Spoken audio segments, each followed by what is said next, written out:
में जब तक हम हैं अब बातचीत करते हैं आज के बिग मार्केट वॉइसेस की कड़ी में। हमारे साथ श्री आनंद टंडन मौजूद हैं। आनंद जी नमस्कार, कार्यक्रम में स्वागत है आपका। सर, कुछ हद तक अर्निंग्स पे तो हम बात आपसे जो पिछली बार बात हुई थी उस पर कर ही चुके हैं, लेकिन जिस ग्लोबल सेटअप पे हम ट्रेड करते हैं उसमें अब तक हम देखते थे कि यूएस स्ट्राइक करता था, कुछ स्ट्राइक ईरान करता था अरब कंट्रीज़ के ऊपर, बट अब बात आ गई है फाइनेंशियल स्ट्राइक। आप कुछ ऐसे अगर आप देखें बड़े कदम उठाएं जिससे ईरान की अर्थव्यवस्था चरमरा जाए, और ईरान कह रहा है जनाब कि उसके बाद हम पूरा का पूरा क्रूड के सिस्टम को बदल देंगे, आप एक रत्ती भर क्रूड नहीं निकाल सकते। सर, ये जो ग्लोबल सेटअप है आपको आने वाले समय में कितना चैलेंजिंग होता है नज़र आ रहा है, एंड स्पेशली जिस तरीके से अब यूएस की यील्ड्स बिहेव कर रही हैं 4.71 पे।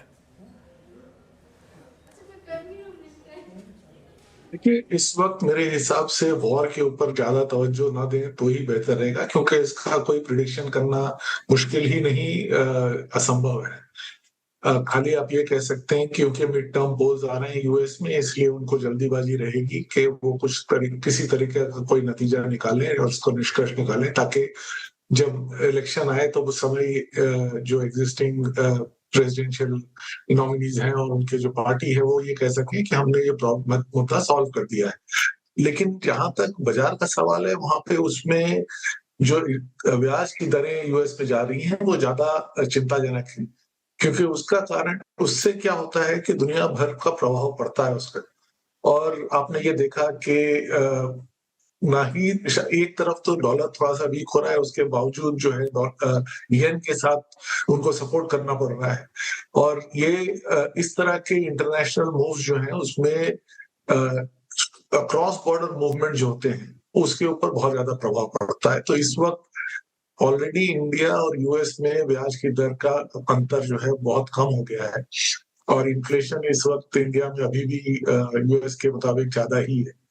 तो इसके कारण हमारी करेंसी के ऊपर भी अभी प्रेशर बरकरार रहेगा। हालांकि एफसीएमआरबी ने अभी कुछ हद तक उसको संभाल दिया है, लेकिन आगे जाके ये फिर से प्रेशर बन सकता है। जहां तक बात रही ऑयल की, बिना वॉर के ऊपर चिंता करे, ये साफ जाहिर है कि इस वक्त इन्वेंट्री जो है, स्ट्रेटेजिक रिजर्व जो कहते हैं देशों के, वो बहुत कम लेवल पे हैं, ऑलरेडी एग्जॉस्ट हो चुके हैं। और एक अनुमान ये है कि आपको कम से कम 18 महीने लगेंगे उसको वापस बिल्डअप करने के लिए। तो इसलिए ऑयल का डिमांड जो है वो काफी तेज रहेगा। गैस का तो ऑलरेडी बढ़ा हुआ ही है। तो कमोडिटी के प्राइसेस, स्पेशली एनर्जी के प्राइसेस, थोड़े से ऊपर उठे हुए रहेंगे, और इसका प्रभाव हमारे जैसे देश जिसमें एनर्जी हम इंपोर्ट करते हैं ज्यादातर, उसके ऊपर नेगेटिव ही पड़ेगा। ये जनरल आपका माहौल इस वक्त बन रहा है। ठीक है आनंद जी, गुड आफ्टरनून। तो मार्केट में फिलहाल थोड़ा प्रेशर बना रहेगा, जैसा कि आपकी कमेंट्री लगी मुझे सर, लेकिन जो सवाल अहम है इन्वेस्टर्स के लिए या फिर ट्रेडर्स के लिए, मार्केट में पैसा बनाना, तो ये कैसे बनेगा? इस माहौल में भी आप कोई थीम या स्पेस देखते हैं जहां पर आपको स्ट्रेंथ नजर आती है और जहां पर इन्वेस्टर्स अपनी मनी डिप्लॉय कर सकते हैं, तो वो कौन से होंगे? देखिए, अगर आप नियर टर्म ट्रेडिंग कर रहे हैं तो उस समय उसमें आपको मोमेंटम के साथ ही खेलना रहेगा, और इस वक्त मोमेंटम जो है स्मॉल कैप क्षेत्र में ज्यादा है। उसमें सिर्फ एक ही प्रॉब्लम है कि एज ए ट्रेडर आपको निकलना थोड़ा सा मुश्किल रहता है, क्योंकि उसमें आप फ्यूचर और ऑप्शन नहीं ट्रेड कर सकते। दूसरी तरफ ये है कि जब तक फ्रंटलाइन कंपनियां नहीं चलेंगी तब तक इंडेक्स चलना मुश्किल है, और जैसा मैंने माहौल आपको डिस्क्राइब किया उसमें फ्रंटलाइन इंडेक्स बहुत ज्यादा ऊपर इस वक्त जाने की संभावना कम ही दिख रही है। अब बाजार में आपको कहीं ना कहीं सरप्राइज मिल सकता है, लेकिन अगर आप वैल्यूएशन देखें तो हालांकि फ्रंटलाइन कंपनीज के वैल्यूएशन थोड़े से बेहतर हो चुके हैं पिछले साल के हिसाब से, लेकिन उसके बावजूद ग्रोथ भी जो है वो काफी टेपिड ही है कमोडिटी कंपनियों को छोड़ के। और कमोडिटीज इंडिया में प्ले करना थोड़ा सा मुश्किल रहता है, क्योंकि बहुत सारी, स्पेशली एनर्जी में, बहुत सारे गवर्नमेंट के उसमें उतार चढ़ाव आते हैं ब्याज टैक्स रेट्स के। तो आपके पास बचा कुछ एक क्षेत्र ही हैं। फ्रंट लाइन में क्लियरली बैंक्स जो है अभी भी सस्ते हैं। वो जब तक फॉरेन इन्वेस्टर्स वापस आके खरीदना शुरू नहीं करेंगे, वो ऐसा लग नहीं रहा है कि इस वक्त आपको कोई बढ़त आएगी। लेकिन आपका परफॉर्मेंस काफी अच्छा रहा है, मिड कैप बैंक्स ने भी अच्छे किए हैं, क्रेडिट ग्रोथ ऑलरेडी बढ़ चुकी है, और जहां तक बैलेंस शीट का सवाल है वो काफी साफ है। तो अगर आपको फ्रंटलाइन कंपनियों में देखना है तो शायद वही एक क्षेत्र है जहां पर थोड़ी सी आपको सस्ते शेयर्स मिल रहे हैं। बाकी स्मॉल कैप में कहना मुश्किल है कोई क्षेत्र, लेकिन ये है कि इस वक्त उत्तेजना जरूर ज्यादा है नई लिस्टिंग्स और so called new age companies के बीच में। और लोग इस वक्त ये देख रहे हैं कि वहां पर ग्रोथ कितनी आ रही है और इसके ऊपर ज्यादा चिंता नहीं प्रकट कर रहे हैं कि इसमें पैसा कब बनेगा। तो जब तक पैसे आते रहेंगे ये क्षेत्र चलता रहेगा। सर, प्रेशियस मेटल्स में गोल्ड में सिल्वर में फिर तेजी पकड़ ली है। अब या तो एक मल्टी एसेट अप्रोच रखते हुए कुछ हद तक ETFs भी इनके लिए जाएं, या फिर आप मानते हैं कि टाइटन या फिर कल्याण या फिर कुछ गोल्ड NBFCs या फिर कुछ गोल्ड कारोबार वाले बैंक्स को इस वक्त थोड़ी तवज्जो देनी चाहिए सर? क्या क्योंकि जनवरी के बाद इतना बड़ा स्ट्रॉन्ग मूव गोल्ड और सिल्वर में देखने को मिला है, क्या लगता है आपको इस वक्त ये अभी कुछ समय तक के लिए परसिस्ट करेगा क्या? फिलहाल जो माहौल है उसमें लगता तो है कि गोल्ड ने अभी नियर टर्म बॉटम बना लिया है और यहाँ से आपको डिमांड फिर से नजर आती है। देखिए, गोल्ड में सबसे पिछले 2 साल में जो बढ़त आई थी वो ज्यादातर इसलिए आई थी क्योंकि गवर्नमेंट जो सेंट्रल बैंक्स हैं उन्होंने गोल्ड का पोर्टफोलियो अपना बढ़ाना शुरू कर लिया था। और वो एक हद तक ये भी था कि उनको डॉलर से डाइवर्सिफाई करके किसी और शेप्स में जाना था, और गोल्ड एक ऑब्वियस स्ट्रक्चर है जहां पे आप जा सकते हैं। मुझे ये लगता है कि ये शायद फिर से आपको दिखेगा क्योंकि ऑलरेडी जैसे हम लोगों ने ऑलरेडी डिस्कस किया है कि यूएस में ब्याज की दरें बढ़ रही हैं और उसके बावजूद जो फेड को ट्रांजैक्शंस करने पड़ रहे हैं जहां पर उनको शॉर्ट टर्म बॉन्ड्स खरीदने पड़ रहे हैं खुद ही, यानी कि कुछ हद तक आप ये मान सकते हैं कि वो डॉलर छाप रहे हैं और उसका कोई डिमांड नहीं दिख रहा है। इसका भी ये मतलब होता है कि लोगों का भरोसा धीरे धीरे डॉलर के ऊपर एज अ रिजर्व करेंसी कम होता जा रहा है। और इसका फर्क तो इसका साफ संकेत ये रहेगा कि गोल्ड जैसी जो बहुत सेंचुरी से रिजर्व करेंसी मानी जाती है उसके ऊपर ऑब्वियसली सेंट्रल बैंक्स फिर से खरीदारी शुरू कर सकते हैं या उन्होंने ऑलरेडी कर दी होगी। तो मुझे लगता है कि गोल्ड में एक फ्लोर है, कहां तक जाएगा ये कहना बहुत मुश्किल है, लेकिन डेफिनेटली इस वक्त ट्रेंड अप है तो आप ट्रेंड को प्ले कर सकते हैं। उसको आप कंपनी के थ्रू प्ले करें या डायरेक्ट करें वो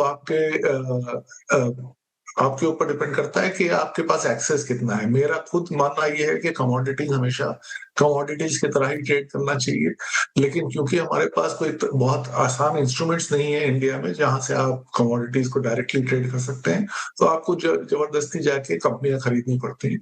तो ज्वेलरी और गोल्ड फाइनेंस कंपनीज दोनों एक तरीके से गोल्ड को प्ले करने के तरीके हैं। ठीक है, गोल्ड को कैसे प्ले करना है, कमोडिटी को कैसे प्ले करना है, वो हमने समझ लिया। आनंद जी, सेकेंडरी मार्केट की तो हम अक्सर चर्चा करते हैं, लेकिन प्राइमरी मार्केट में जिस तरीके से एक्शन देखने को मिला, चाहे वो अगस्त का महीना हो, जुलाई और आने वाला भी महीना सितंबर भी, एक ऑल्टरनेटिव देख सकते हैं हम यहाँ पर प्राइमरी मार्केट में हाथ लगाना चाहिए? जिस तरीके से लिस्टिंग भी अच्छी हुई है कई सारी कंपनीज की पैसे बनाने के लिहाज से। देखिए, प्राइमरी मार्केट में मुझे सिर्फ एक ही प्रॉब्लम ये नजर आती है कि एक तो आपको एलोकेशन कोई जरूरी नहीं है कि मिलेगा अगर आप रिटेल इन्वेस्टर हैं। सेकेंडली, उसमें आपके पास कोई तरीका नहीं है ये डिटरमिन करने का कि आपको किस प्राइस में मिल रहा है। और थर्डली, सबसे बड़ी बात यह है कि प्रमोटर बेच रहा है और आप खरीद रहे हैं, तो आपके पास ऐसी कौन सी इंफॉर्मेशन है जो उसके पास नहीं है, जो उसको लगता है कि बेचना चाहिए और आपको खरीदना चाहिए। तो मेरा मानना ये है कि कई कंपनियों में बिहेवियर चेंज होता है एक बार कंपनी लिस्ट होने के बाद। जब तक प्राइवेट कंपनीज होती हैं तब तक प्रमोटर जो अपने मर्जी से चलाते हैं और जो उनको समझ में आता है करते हैं। हालांकि आजकल थोड़ा सा बेहतर हो गया है क्योंकि आजकल नई कंपनियां नहीं आ रही हैं, ऑलरेडी प्राइवेट इक्विटी फंडेड कंपनियां हैं।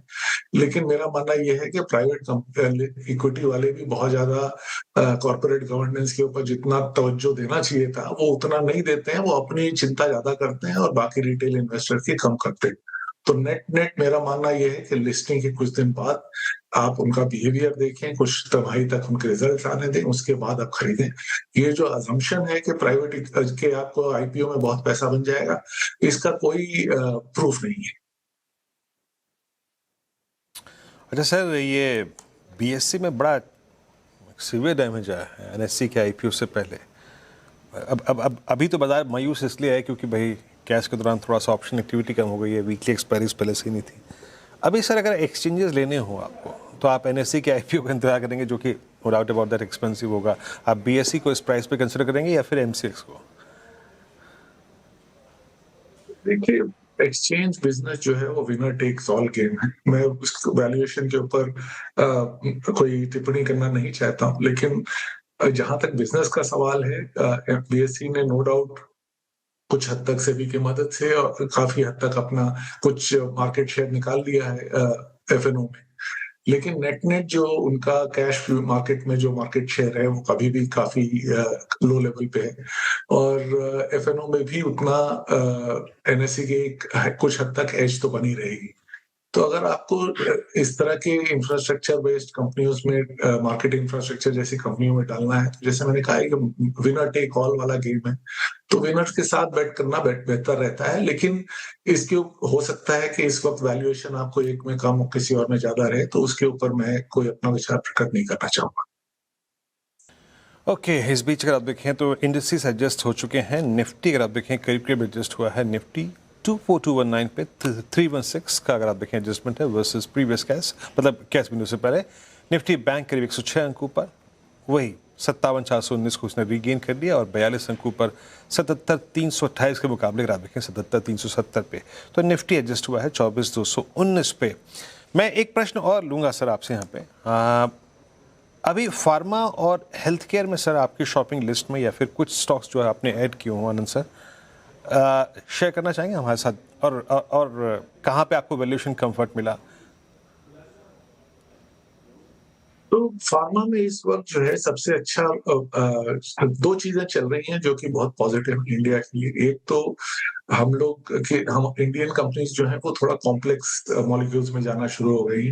वो शायद जो बायोलॉजिक्स हो या और तरह के मॉलिक्यूल्स हो, लेकिन पहले जो सिंपली एपीआई या फॉर्मुलेशन बेचते थे, स्पेशली ओवरसीज मार्केट में, वहां से आपने अब कुछ हद तक कॉम्प्लेक्स मॉलिक्यूल्स करना शुरू किया। दूसरा जो ब्रॉड अपॉर्चुनिटी है, अब फिर से बहुत बड़ी पाइपलाइन बन गई है जो ऑफ पेटेंट जा रही है और जा चुकी है पिछले कुछ महीनों में, और आज जाती रहेगी। तो अपॉर्चुनिटी साइज बड़ी है, कॉम्प्लेक्सिटी बिजनेस की बढ़ रही है। तो दोनों तरफ से जो ग्रोथ आपको कुछ हद तक रेगुलेटेड मार्केट्स में कम हो चुकी थी पिछले कुछ सालों से, वो पिछले एक साल से वापस आना शुरू हो गई। वैल्यूएशंस के ऊपर ऑब्वियसली अगर मार्केट हाई है तो वैल्यूएशन इन कंपनियों के भी कम नहीं रहेंगे, लेकिन फिर भी अगर आपको ग्रोथ दिखती रहेगी और मोर और लेस प्रोटेक्टेड ग्रोथ है ये, तो मेरे हिसाब से ये अभी भी अच्छा क्षेत्र है। जहां तक हॉस्पिटल्स का सवाल है या डायग्नोस्टिक्स का सवाल है, ये मेरा मानना है कि थोड़े ज्यादा महंगे हो चुके हैं, लेकिन उसके बावजूद क्योंकि यहाँ पर अपॉर्चुनिटी आपको कम दिखती है ऑलरेडी, जितने प्राइवेटली ओन्ड लिस्टेड हॉस्पिटल्स हैं ज्यादातर प्राइवेट इक्विटी के हाथ में जा चुके हैं। तो आप ये देखेंगे कि जो हॉस्पिटल केयर का दाम जो है वो बढ़ता रहेगा और कंपनियां पैसा बनाती रहेंगी, क्योंकि अपॉर्चुनिटी अभी भी वहां पर काफी बड़ी है। तो ये क्षेत्र कुछ हद तक डिफेंसिव ग्रोथ वाला क्षेत्र है, दोनों डिफेंसिव भी है और ग्रोथ भी है। ठीक है, ये फार्मा स्पेस पर आपसे चर्चा। आनंद जी, आज कई सारे स्टॉक्स न्यू एज स्पेस से काफी अच्छा कर रहे हैं। In fact urban company, Meesho, Lenskart, ये सारे जो न्यू एज स्टॉक्स हैं, ये आपको कैसे लगते हैं? और साथ ही इस पूरे स्पेस को लेकर क्या आप पॉजिटिव हैं? देखिए, अलग अलग क्षेत्र में काम कर रहे हैं, इसलिए पूरा एक जनरलाइज करना मुश्किल है। जैसे फॉर एग्जांपल अगर आपने अर्बन कंपनी जैसी कंपनी देखा, तो उसमें एक प्रॉब्लम रहेगी बिजनेस में कि उनका एक बिजनेस में लीकेज होती रहती है, क्योंकि आप रोज उसको यूज नहीं करते हैं। तो अगर आपने किसी एसी वाले को सर्विस करने के लिए बुलाया, तो अगली बार अगले साल के लिए आप डायरेक्ट नंबर भी ले सकते हैं। तो ये प्रॉब्लम रहेगी लीकेज की। उसके बावजूद उन्होंने बहुत बढ़िया काम किया है, काफी ग्रोथ आ चुकी है, और शायद अगर आप एक नया सेगमेंट जो उन्होंने हेल्प का किया था उसको निकाल दें, तो शायद उन्होंने ब्रेक इवन भी करना शुरू कर दिया है। बेसिकली ये सब कंपनियों में आपको ये देखना है कि डिस्ट्रीब्यूशन जो हो रहा है रिटेल लेवल तक, उसमें वैल्यू चेन में उन्होंने एक अपना सेगमेंट निकाल के प्रॉफिट पूल अपने तरफ खींच लिया है। तो जहाँ पे एफएमसीजी जैसी कंपनियां हैं, जहाँ पहले रिटेल डिस्ट्रीब्यूशन होता था, अब कई सारी जो है ये होम डिलीवरी वाली कंपनियों के पास आ गया। तो आपको ये देखना है कि कहाँ तक ये सस्टेनेबल रहेगा, बट डेफिनेटली ये एक क्षेत्र है जहाँ पर कुछ हद तक इनोवेशन इंडिया में पहले हो रहा है, क्योंकि हमारे यहाँ खर्चा कम होता है एक इंडिविजुअल आदमी को लेने के लिए, इसलिए हमारा जो डिलीवरी मैकेनिज्म्स है वो बेहतर है बाकी दुनिया के हिसाब से। तो डेफिनेटली ये अट्रैक्टिव सेक्टर बन सकता है। श्रेयान साहब, बहुत बहुत शुक्रिया, आप इस कार्यक्रम में शामिल हुए। सभी सेक्टर्स पे, इंडस्ट्रीज पे, स्टॉक्स पे राय रखी आपने, बहुत बहुत शुक्रिया। जस्ट क्लोज में जैसे कि मैं कह रहा था कि जिस प्रकार की